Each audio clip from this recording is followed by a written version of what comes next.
Hi friends, வணக்கம். Welcome to trending சமையல். Friends, இன்றைக்கி வீடியோவில் நம்ம யூஸ்ஃபுல்லான நிறைய டிப்ஸை வந்து பார்க்கலாங்க. லாஸ்ட் மந்த் நம்ம போட்ட வீடியோஸில் இருந்து ஒரு சில டிப்ஸ் வரைக்கும் நான் இந்த வீடியோவில் ஒரு கம்பைலேஷன் வீடியோவாக ஷேர் பண்ணியிருக்கேன். கண்டிப்பாக இன்றைக்கி எல்லா டிப்ஸும் உங்களுக்கு ரொம்பவே யூஸ்ஃபுல்லாக இருக்கும்னு நினைக்கிறேன். வீடியோ ஃபஸ்ட் டைம் பார்க்குறீங்கன்னா சேனலை மறக்காமல் சப்ஸ்கிரைப் பண்ணிக்கோங்க. ஃபர்ஸ்ட் டிப் என்னன்னு சொல்லிட்டு பார்க்கலாங்க. கிச்சனுக்கு தேவையான ரொம்ப அழகான ஒரு ஆர்கனைசர். நம்ம இந்த மாதிரி காலியாக தூக்கி போடுற ஸ்வீட் பாக்ஸ் மட்டும் யூஸ் பண்ணி அழகாக ரெடி பண்ணலாம். ஸோ அது எப்படி அப்படின்னு சொல்லிட்டு பார்த்துடலாங்க. 2 பாக்ஸ் நான் அதுக்காக எடுத்திருக்கேன். ஒரு பாக்ஸ் பார்த்தீங்கன்னா மூடியோட, ஒரு பாக்ஸ் வந்து மூடி இல்லாமல் எடுத்திருக்கேன். இப்போ ஒரு கத்தியை நல்லா ஹீட் பண்ணிக்கிட்டு அந்த பாக்ஸோட அடிப்பகுதியை அப்படி ரவுண்ட் ஷேப்பில் அழகாக கட் பண்ணி எடுத்துக்கோங்க. இதே மாதிரி 2 பாக்ஸ்லையுமே நம்ம வந்து கட் பண்ணி எடுத்துக்கலாங்க. கட் பண்ணி எடுத்ததுக்கப்புறமா நல்லா ஸ்ட்ராங்காக ஒட்டி பிடிக்கிற மாதிரி ஒரு கம் வந்து எடுத்துக்கோங்க. பாருங்கள், நான் 2 பாக்ஸ்லையும் வந்து கட் பண்ணி எடுத்துட்டேன். இதுக்கு வந்து அந்த ஃபெவிக்விக் இருக்கும் இல்லையா, ஸோ அது கூட நீங்கள் யூஸ் பண்ணிக்கலாம். நல்லா ஸ்ட்ராங்காக ஒட்டி பிடிச்சிக்கும். இந்த மாதிரி கம்மு வந்து எடுத்துக்கிட்டு அந்த ஒரு பாக்ஸோட அடிப்பகுதியில் இந்த மாதிரி நல்லா வந்து அப்ளை பண்ணி விட்டுருங்க. அதுக்கப்புறம் இன்னொரு பாக்ஸ் இருக்குல்ல, அதை எடுத்து இப்படி வச்சு நல்லா ஃபிக்ஸ் பண்ணிவிடுங்க. கொஞ்சம் நேரத்துக்கு இப்படி அழுத்தி பிடிச்சிங்க அப்படின்னா நல்லாவே உங்களுக்கு ஒட்டி பிடிச்சிரும். நல்லா காஞ்சதுக்கப்புறமா இதுக்கு வந்து நம்ம ஏதாச்சும் ஒரு கலர் பெயிண்ட் வந்து பண்ணிக்கலாங்க. பாருங்கள், நல்லா ஸ்ட்ராங்காக ஒட்டி பிடிச்சிருச்சு. இப்போது இதுக்கு வந்து ஒரு பக்கத்துக்கு மட்டும் இந்த மூடியை போட்டு அழகாக க்ளோஸ் பண்ணி விட்டுருங்க. இப்போ உங்களுக்கு பிடிச்ச மாதிரியான கலர் வந்து செலக்ட் பண்ணி இந்த பாக்ஸுக்கு நம்ம வந்து அடிச்சு விடலாம். நான் வந்து எல்லோ வந்து கொடுக்குறேன். எல்லோ கொடுக்கும்போது ரொம்பவே அழகாக இருந்தது பார்க்குறதுக்கு. ஸோ இதுக்கு வந்து பார்த்திங்கன்னா ப்ரஷ் வந்து கிடைக்கல. ஸோ இந்த மாதிரி வந்து காட்டன் பஞ்சு இருக்கு இல்லையா, ஸோ அதுதான் நான் யூஸ் பண்ணியிருக்கேன். லைட்டாக அந்த மாதிரி பெயிண்ட் டப்பாக்குள்ளே விட்டுட்டு இப்படி எடுத்து நம்ம அப்ளை பண்ணும்போது ரொம்ப அழகாக வந்து அடிக்க வந்தது. ரொம்ப ஈஸியாகவும் உங்களுக்கு வந்து வேலை முடிஞ்சிடும். பெயிண்ட் அதாவது ப்ரஷ் வந்து யூஸ் பண்ணும்போது ரொம்ப லேட் ஆகும் உங்களுக்கு. இந்த மாதிரி நீங்கள் காட்டன் பஞ்சு வந்து யூஸ் பண்ணிங்க அப்படின்னா ஈஸியாக உங்களுக்கு வந்து குயிக்காக வேலை வந்து முடிஞ்சிடும். இந்த மாதிரி எல்லா பக்கத்துலேயுமே நம்ம வந்து ஃபுல்லாகவே அந்த எல்லோ கலர் வந்து கொடுத்து எடுத்துருங்க. ரொம்ப மைல்டாக தான் தெரியுது கலர் அப்படின்னா ஒரு 2 கோட்டிங் கூட வந்து கொடுங்க. அப்போ தான் நல்லா கலர் வந்து பார்க்குறதுக்கு நல்லா திக்காக உங்களுக்கு தெரியும். இப்போ பாருங்கள், ஃபுல்லாக நான் அந்த மாதிரி அடித்து எடுத்துக்கிட்டேன். இப்போ உங்களுக்கு பார்க்க தெரிஞ்சிருக்கும். ரொம்ப அழகான ஆர்கனைசர் சூப்பராக நம்ம வந்து ரெடி பண்ணிட்டோம். இதில் வந்து நம்ம கிச்சனில் யூஸ் பண்ணுற கரண்டிகள் எல்லாம் இருக்கும் இல்லையா, ஸோ கரண்டிகள் எல்லாத்தையுமே வந்து இந்த மாதிரி போட்டு வைக்கிறதுக்கு ரொம்பவே அழகாக இருக்கும். இதில் கரண்டி மட்டும் கிடையாது, கத்தி, கத்திரிக்கோல், ஸ்பூனு இந்த மாதிரி என்ன வேணும்னாலும் நீங்கள் வந்து போட்டு வச்சுக்கலாம். இதை வந்து நீங்கள் கிச்சனில் எப்படி யூஸ் பண்ணிக்கலாம். இல்லை குழந்தைங்களுக்கு வந்து டெஸ்கில் வைக்கிறதுக்கு கொடுக்குறீங்க அப்படின்னா அவங்க பேனா, பென்சில், ஸ்கெட்சு அந்த மாதிரி கூட வந்து போட்டு யூஸ் பண்ணலாம். இதே நீங்கள் பாத்ரூமில் வச்சு யூஸ் பண்ணுறீங்க அப்படின்னா ப்ரஷ்ஷு, பேஸ்ட்டு அந்த மாதிரி கூட வந்து போட்டு யூஸ் பண்ணலாம்.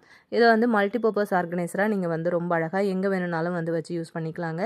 பார்க்கவே ரொம்ப அழகாக இருக்குது. இதே மாதிரி நீங்களும் வந்து ட்ரை பண்ணி பாருங்கள், கண்டிப்பாக உங்களுக்கு பிடிக்கும்.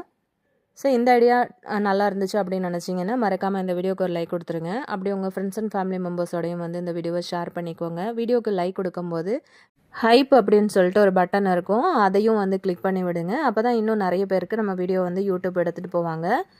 ஸோ மறக்காமல் ட்ரை பண்ணி பாருங்கள். நம்ம இப்போ அடுத்த டிப் என்னன்னு சொல்லிட்டு பார்க்கலாம். உளுந்த வடை செய்கிறதுக்கு சூப்பரான ஒரு டிப்ஸ் தான் நான் வந்து இன்றைக்கி ஷேர் பண்ணியிருக்கேன். இந்த டிப்ஸ் பார்த்திங்க அப்படின்னா பிகினருக்கு வந்து ரொம்பவே யூஸ்ஃபுல்லாக இருக்குங்க. இப்போ மாவு வந்து பார்த்திங்க அப்படின்னா ரொம்ப தண்ணியாக இல்லாமல் நல்லா திக்காக இருக்கிற மாதிரி நல்லா டைட்டாக இருக்கணும். அப்போ தான் அவங்களுக்கு வந்து அந்த ஷேப் வந்து நல்லா வரும். இப்போ வந்து மாவு ரெடியாக நான் எடுத்து வச்சுருக்கேன்.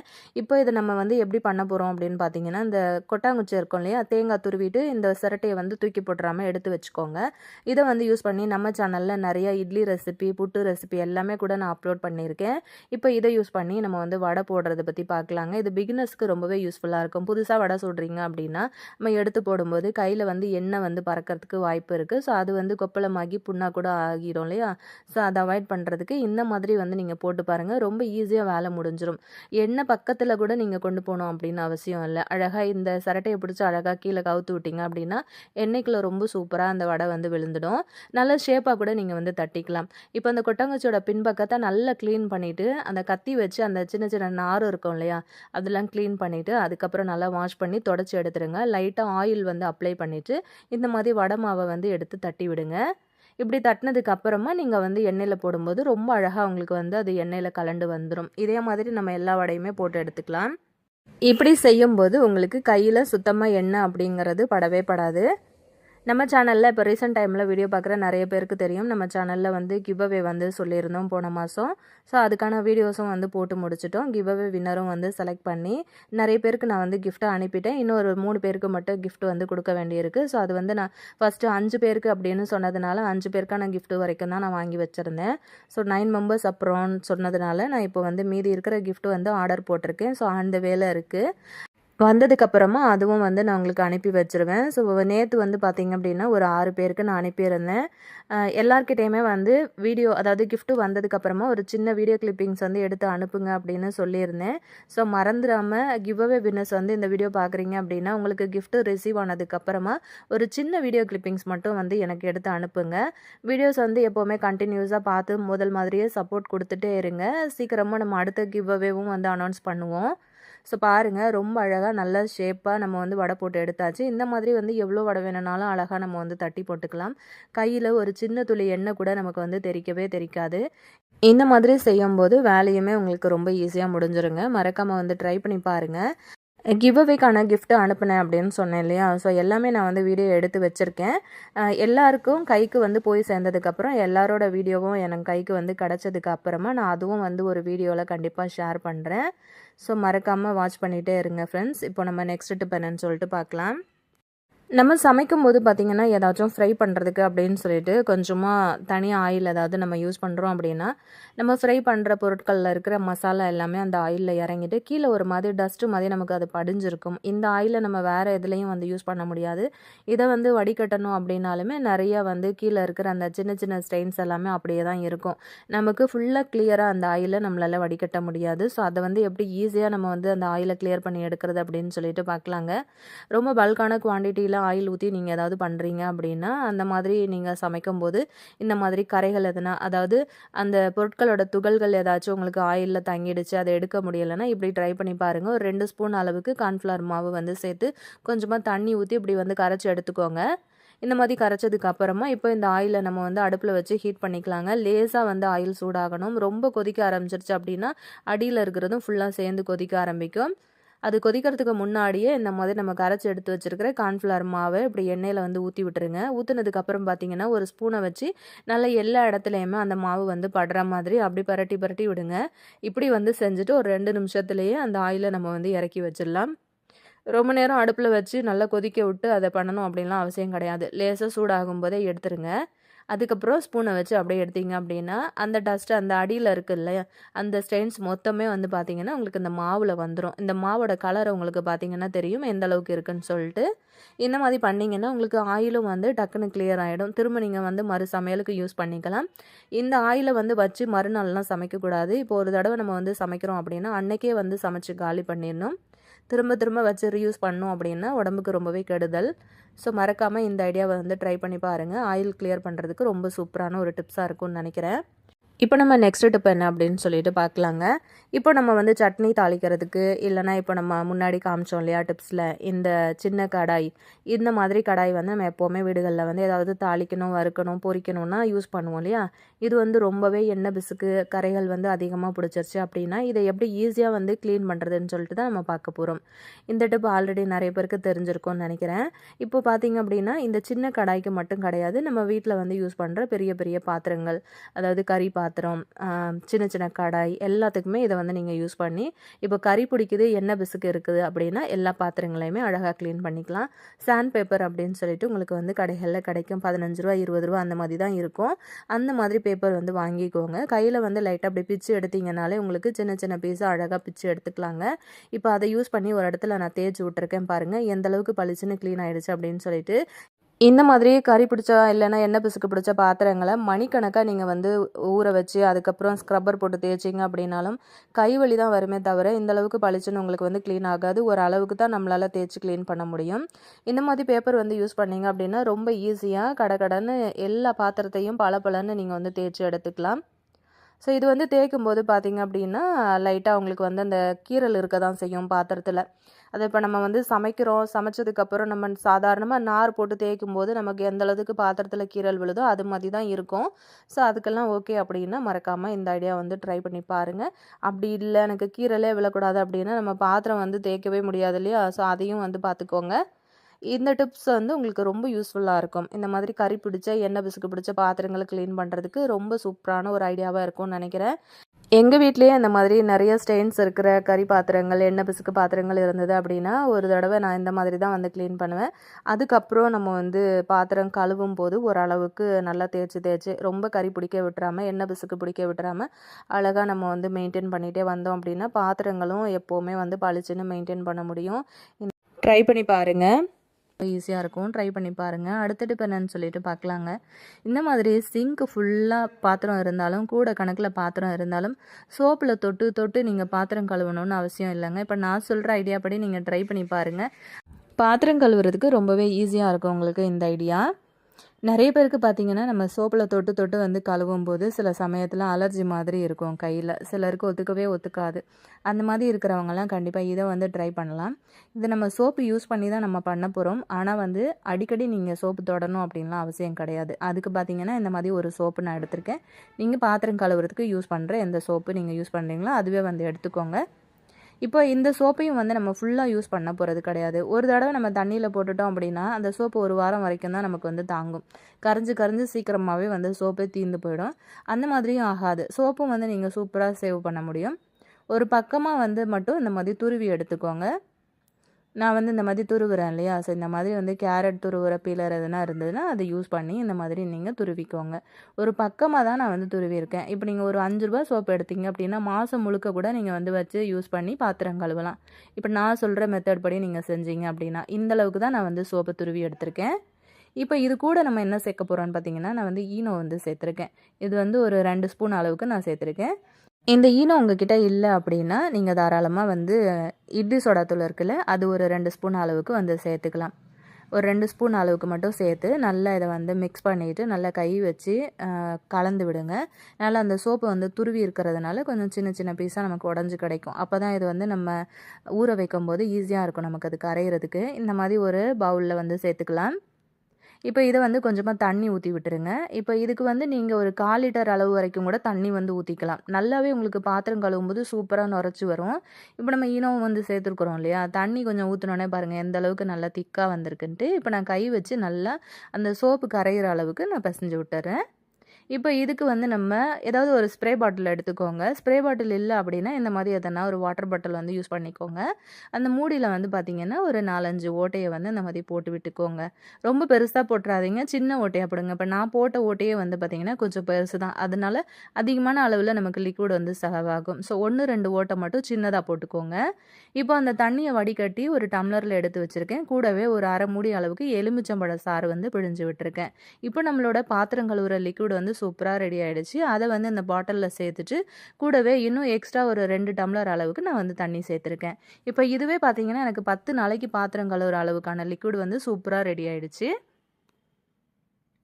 இந்த மாதிரி செஞ்சீங்க அப்படின்னா ஒரு சோப்பு வாங்கினீங்கன்னா கண்டிப்பாக ஒரு 3 மாதத்துக்கு மேலவே வந்து வச்சு நீங்கள் யூஸ் பண்ணி பாத்திரம் கழுவலாம். இந்த மாதிரி லிக்விட் வந்து ரெடி பண்ணி வச்சதுக்கு அப்புறமா இப்போ இதை வந்து நம்ம எப்படி பாத்திரம் கழுவுறதுக்கு யூஸ் பண்ணுறதுன்னு பார்க்கலாம். ஃபஸ்ட்டு வந்து சிங்கில் பாத்திரம் போடுறதுக்கு முன்னாடியே இப்போ பாத்திரத்தில் ஏதாச்சும் வந்து ஃபுட் பார்ட்டிகல்ஸ் வந்து வேஸ்டேஜாக இருக்குது இல்லையா, இப்போ கருவேப்பிலை, தக்காளி அந்த மாதிரிலாம் இருந்ததுன்னா அது எல்லாத்தையுமே அலசி எடுத்துட்டு கழுவுறதுக்கு நீங்கள் சிங்க்குள்ளே போட்டு விட்டுருங்க.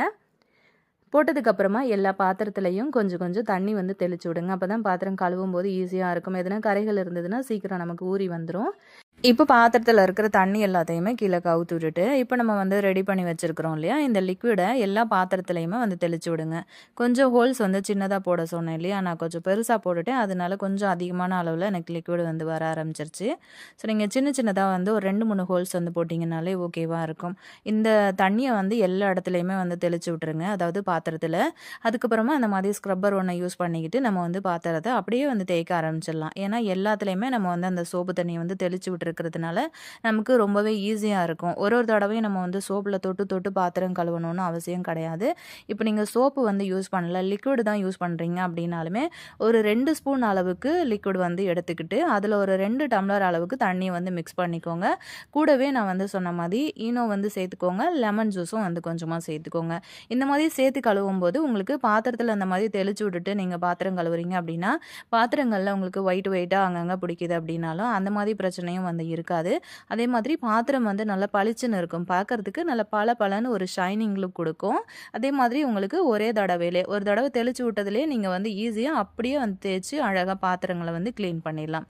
இந்த ஐடியா ரொம்ப யூஸ்ஃபுல்லா இருக்கும் அப்படின்னு நினைக்கிறேன். இந்த லிக்விட் வந்து நீங்க ரெடி பண்ணி வச்சுக்கிட்டீங்கனாலுமே 1 மாசம் ஆனாலுமே உங்களுக்கு வந்து கெட்டே போகாது. அப்படியே நீங்க வந்து வச்சு யூஸ் பண்ணிக்கலாம். இப்போ பாத்திரமும் ஃபுல்லா கழுவி முடிச்சுட்டேன். அப்படியே நான் வந்து சிங்க்கையும் ஒரு தடவை அந்த லிக்விட் வந்து போட்டு நல்லா தேய்ச்சு கழுவி விட்டுட்டேன். இந்த மாதிரி செய்யும்போது வேலையும் வந்து ரொம்ப ஈஸியா இருக்கும் அப்படின்னு நினைக்கிறேன். பாத்திரமும் நல்லா பளபளன்னு பளிச்சுன்னு கிளீன் ஆயிடும். இந்த ஐடியா உங்களுக்கு ரொம்பவே யூஸ்ஃபுல்லாகவும் பிடிச்சிருக்கும் அப்படின்னு நினைக்கிறேன். கண்டிப்பாக நீங்களுமே வந்து ட்ரை பண்ணி பாருங்கள். அப்படியே அந்த ஐடியா பிடிச்சிருந்தது அப்படின்னா வீடியோக்கு ஒரு லைக் கொடுத்துட்டு அப்படியே அந்த ஹைப் பட்டனையும் வந்து கிளிக் பண்ணிக்கோங்க. பாருங்கள் இப்போ ஒரு கூட பாத்திரமும் நான் வந்து கழுவி அடுக்கி வச்சுட்டேன். இந்த லெமன் ஜூஸு, ஈனோலாம் நம்ம வந்து சேர்த்ததுனால பாத்திரமும் நல்லா பளிச்சுன்னு இருக்குது பாருங்கள் பார்க்குறதுக்கு. ஸோ கண்டிப்பாக இந்த ஐடியா பிடிச்சிருந்ததுன்னா லைக் பண்ணிவிட்டு உங்கள் ஃப்ரெண்ட்ஸ் கூட ஷேர் பண்ணிக்கோங்க. லைக் கொடுக்கும்போது மறக்காமல் அந்த ஹைப் பட்டனையும் வந்து கிளிக் பண்ண மறந்துடாதீங்க. இந்த மாதிரி ஒரே ஒரு பிளேட்டு மட்டும் யூஸ் பண்ணி நம்ம இன்றைக்கி எப்படி ஈஸியாக பூ கட்டுறது அப்படின்னு சொல்லிட்டு பார்க்கலாம். நிறைய பேர் வந்து பூ கட்ட தெரியாதவங்களும் இருப்பீங்க இல்லையா? கண்டிப்பாக யூஸ்ஃபுல்லாக இருக்கும். இந்த மாதிரி பிளேட் வந்து எடுத்துக்கிட்டு அதில் நான் இன்றைக்கி உள்ளன் நூல் தான் வந்து எடுத்திருக்கேன். அதை இந்த மாதிரி நான் சுற்றுற மாதிரி ஒரு 2 சுற்று மட்டும் ஃபஸ்ட்டு சுற்றி எடுத்துக்கோங்க. எடுத்துக்கிட்டே இந்த மாதிரி ஒரு சின்ன முடிச்சை வந்து போட்டு விட்டுருங்க. முடிச்சு போடும்போது நல்லா இறுக்கமாக வந்து போடுங்க. அதே மாதிரி அந்த நூல் வந்து சுற்றி இருக்கு இல்லையா, அந்த நூலும் நல்லா டைட்டாக இருக்கிற மாதிரி பார்த்துக்கோங்க. இப்போ இந்த மாதிரி வந்து முடிச்சு போட்டதுக்கப்புறம் அந்த சின்ன துண்டு நூல் இருக்கும்ல, அதை வந்து மட்டும் கட் பண்ணி விடுங்க. மீதி அப்படியே லென்த்தியாக இருக்கிற நூலை மட்டும் கொஞ்சம் அப்படியே நல்லா நீளமாக விட்டு கட் பண்ணிக்கோங்க. இப்போது நமக்கு வந்து இது சூப்பராக ரெடி ஆகிடுச்சு. இப்போ நல்லா டைட்டாக இருக்கிறதுனால நமக்கு வந்து இப்போ சின்ன சின்ன மல்லி மொட்டாக இருந்தாலுமே அந்த காம்பு வந்து ரொம்ப குட்டி குட்டியாக இருந்தது அப்படின்னாலுமே ரொம்ப ஈஸியாக நீங்கள் வந்து வச்சு கட்டலாம். அதே மாதிரி உங்களுக்கு பூ வந்து கட்டவே தெரியாது, இது வரைக்கும் எனக்கு வந்து பூ கட்டவே தெரியாது அப்படிங்கிறவங்களுக்கு கூட இந்த ஐடியா ரொம்ப யூஸ்ஃபுல்லாக இருக்கும். அடுத்தவங்க கிட்ட கொடுத்து தான் பூ கட்டி வாங்கணும் அப்படின்னு நிறைய பேர் வந்து அந்த மாதிரி பண்ணுவீங்க. அந்த மாதிரி வந்து நீங்கள் பண்ணணும் அப்படின்னு அவசியம் கிடையாது. இந்த ஐடியா பிடிச்சிருந்ததுன்னா பூ கட்ட தெரியாத உங்கள் ஃப்ரெண்ட்ஸ் யாராச்சும் இருந்தாங்க அப்படின்னாலுமே அவங்களுக்குமே வந்து ஒரு ஷேர் கொடுங்க.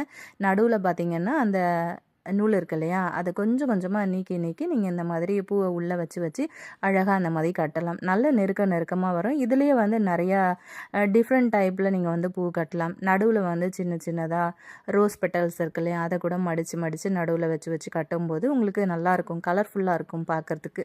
இந்த மாதிரி வந்து கட்டலாம். இதுலேயே நான் வந்து ரோஸும் சாமந்தியும் கூட வந்து வச்சு கட்டி காமிச்சிருக்கேன். ஸோ வீடியோ ஸ்கிப் பண்ணாமல் பார்த்துட்டே இருங்க. நான் வந்து ஹைப் பட்டனையும் வந்து கிளிக் பண்ணுங்கள் அப்படின்னு சொல்கிறதுனால நிறைய பேர் வந்து ஹைப் பட்டன்னா என்ன அப்படின்னு கேட்குறீங்க. நம்ம வந்து இப்போ லைக் கொடுக்கும்போது இப்போ யூடியூப் வந்து புதுசாக ஒரு அப்டேட் கொடுத்துருக்குறாங்க, ஹைப் அப்படிங்கிற ஒரு ஆப்ஷனு. அதையும் நீங்கள் கிளிக் பண்ணிங்க அப்படின்னா ஒரு குறிப்பிட்ட அளவு பாயிண்ட்டு இந்த வீடியோவுக்கு வந்து கிடைக்கும். ஸோ அந்த மாதிரி பாயிண்ட்ஸ் வந்து அதிகமாகும்போது இந்த வீடியோவை வந்து இன்னும் நிறைய பேருக்கு வந்து யூடியூப் எடுத்துகிட்டு போயிட்டு சேர்ப்பாங்க. ஸோ அதனால தான் நீங்கள் வந்து லைக் கொடுக்கும்போது ஹைப் பட்டனையும் வந்து கிளிக் பண்ண மறந்துடாதீங்க அப்படின்னு நான் சொல்கிறது. ஸோ பாருங்கள், சூப்பராக நம்ம வந்து நல்லா நெருக்கமாக மல்லி வந்து அழகாக கட்டி எடுத்துட்டோம். இப்போ நான் அதை வந்து கட் பண்ணி எடுத்துக்கிட்டேன் பாருங்கள். மேலே அந்த முன்னாடி பின்னாடி இருக்கிற நூலை மட்டும் அழகாக இப்படி கட் பண்ணி எடுத்துட்டிங்க அப்படின்னா ரொம்ப ஈஸியாக உங்களுக்கு வந்து வேலை முடிஞ்சிடும். ஒரு சீரியல் பார்க்குற டைமில் கூட அழகாக நீங்கள் வந்து பூ வந்து இந்த மாதிரி நல்லா நெருக்கமாக கட்டி எடுத்துடலாம். ரொம்ப ஈஸியான ஐடியாவாக இருக்கும்னு நினைக்கிறேன். இதே மாதிரி மெத்தட் யூஸ் பண்ணி நீங்கள் முல்லைப்பூ, ஜாதி மல்லி இந்த மாதிரி எது வேணும்னாலுமே கட்டலாம். சின்ன பூ தான் கட்டணும் அப்படின்னு கிடையாது, நீங்கள் பெரிய பூவுமே வந்து கட்டலாம். இப்போ நீங்கள் சாமிக்கெல்லாம் வந்து பூ வைக்கிறீங்க அப்படின்னா மாலை மாதிரி கட்டி போடுவீங்க இல்லையா, அதையும் இப்போ நான் சொல்கிற மெத்தடில் வந்து கட்டிக்கோங்க. இப்போ நம்ம முன்னாடியே வந்து பிளேட்டில் நூல் வந்து சுற்றி எடுத்தோம் இல்லையா, அதே மாதிரி வந்து நான் சுற்றி எடுத்து வச்சுருக்கேன். இப்போ இதுக்கு வந்து பார்த்திங்கன்னா காம்புகள் எல்லாத்தையுமே நான் வந்து கட் பண்ணி எடுத்துக்கிட்டேன். இப்போ பார்த்திங்கன்னா ஃபஸ்ட்டு சாமந்தி அந்த மாதிரி வந்து வச்சுட்டு அதுக்கப்புறம் ஒரு முடிச்சு வந்து இப்படி போட்டு விட்டுருங்க. ரொம்ப வந்து அழுத்தி முடிச்சு போட்டிங்கன்னா பூ வந்து பிஞ்சு போயிடும். நல்லா மைல்டாக லேஸாக வந்து போடுங்க. இப்போ அடுத்தடுத்து ஒரு சாமந்தி ஒரு ரோஸுன்னு அப்படியே வச்சு வச்சு நான் இந்த மாதிரி கட்டிட்டேன். இந்த மாதிரி நல்லா லென்த்தியாக கட்டி எடுத்தீங்க அப்படின்னா உங்களுக்கு ரொம்ப ஈஸியாக வேலை முடிஞ்சிடும். அதே மாதிரி நீங்கள் இப்போ சாமிக்கு மாலை மாதிரி கட்டி போடணும் அப்படின்னாலும் ஒரு சின்ன மாலையாக கூட நீங்கள் இந்த மாதிரி ஒரு மெத்தட் யூஸ் பண்ணி கட்டி போடலாம். இதுக்கு பிளேட்டு தான் வந்து யூஸ் பண்ணிக்கணும் அப்படின்னு கிடையாது. நான் ஒரு சாம்பிளுக்காக நான் உங்களுக்கு பிளேட்டு வந்து வச்சு காமிச்சிருக்கேன். நல்லா லென்த்தியாக ஏதாச்சும் ஒரு போர்டு அந்த மாதிரி இருந்தது அப்படின்னா கூட இப்போ கட்டிங் போர்டெல்லாம் இருக்கும் இல்லையா, அது கூட நீங்கள் ஈஸியாக யூஸ் பண்ணிக்கலாம். அது இன்னுமே உங்களுக்கு பூ கட்டுறதுக்கு நல்ல பூ வந்து லென்த்தாக வரும். இப்போ பாருங்கள், ரொம்ப அழகாக நம்ம வந்து கட்டி எடுத்துட்டோம். பார்க்கவே ரொம்ப அழகாக இருக்குல்ல. நீங்கள் சாமிக்கும் வச்சுக்கலாம், இல்லை நீங்கள் தலையில் வைக்கிறதா இருந்தாலும் வச்சுக்கலாம். ரொம்ப க்யூட்டாக அழகாக இருக்கும். நீங்களுமே வந்து ட்ரை பண்ணி பாருங்கள். அப்படியே மறக்காமல் உங்கள் பூ கட்ட தெரியாத ஃப்ரெண்ட்ஸ் யாராச்சும் இருந்தாங்க அப்படின்னாலுமே அவங்களுக்கும் ஷேர் கொடுத்துருங்க. இதே மாதிரி டிப்ஸ் வீடியோஸ் வந்து கண்டினியூஸாக பார்க்கணும் அப்படின்னு நினச்சிங்கன்னா நம்ம சேனலுக்குள்ளே போயிட்டு வந்து செக் பண்ணுங்கள். நிறைய டிப்ஸ் வீடியோஸ் வந்து அப்லோட் பண்ணியிருக்கேன். மறக்காமல் சேனலையும் அப்படியே சப்ஸ்கிரைப் பண்ணிக்கோங்க. திரும்ப ஃப்யூச்சரில் வர வீடியோஸும் நீங்கள் வந்து மிஸ் பண்ணாமல் பார்க்க முடியும். நெக்ஸ்ட் ஒரு வீடியோவில் பார்க்கலாம் ஃப்ரெண்ட்ஸ். தேங்க்யூ.